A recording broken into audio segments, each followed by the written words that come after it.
ভাই কেমন আছেন? আছি আলহামদুলিল্লাহ। তো মনি ভাই, আপনার বিভিন্ন বিষয়ে আপনি অনেক সুন্দর সলিউশন এবং সুন্দর সুন্দর কথার মাধ্যমে আপনি সলিউশন করে দেন।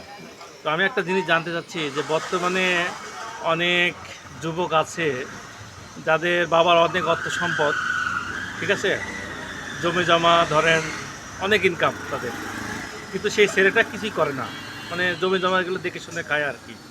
মনে করেন মাসে তার এমনি বসে থেকে খেলেও ৮০,০০০ ১,০০,০০০ টাকা তার ইনকাম।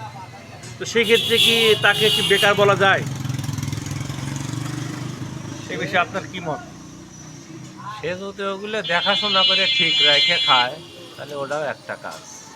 আচ্ছা, তাহলে দেখেন অনেক সময় দেখা যাচ্ছে কি, ওই যে ওইটা না দেখাশোনা করে খেয়ে সে ১৫-২০ হাজার টাকার চাকরি চলে যাচ্ছে, সমাজ তাকে বাহবা জানাচ্ছে, অথচ তার সয় সম্পত্তি আছে, এগুলো দেখে শুনে খেতে গেলে সমাজের লোকে তাকে অবজ্ঞা করছে, অসম্মান করছে।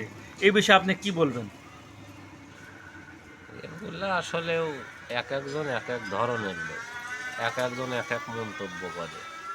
যার যেটা ভালো মনে হয় সেটাই করে, ধরেন ঠিক আছে। বিয়ের বাজারে, বিয়ের বাজারে তো ভালো পাত্রী পাচ্ছে না।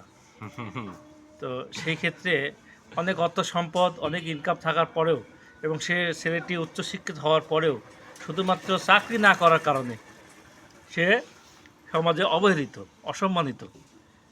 এটিকে আপনি ভেবে দেখছেন? ঠিক। তো এটা উত্তরণের জন্য আমাদের কি করা উচিত? আমাদের সমাজে কিছু মেসেজ দেওয়া যায়? সেইটা পরবর্তী দেখতেছি কি বলা যায়। আচ্ছা, ধন্যবাদ মনি ভাই।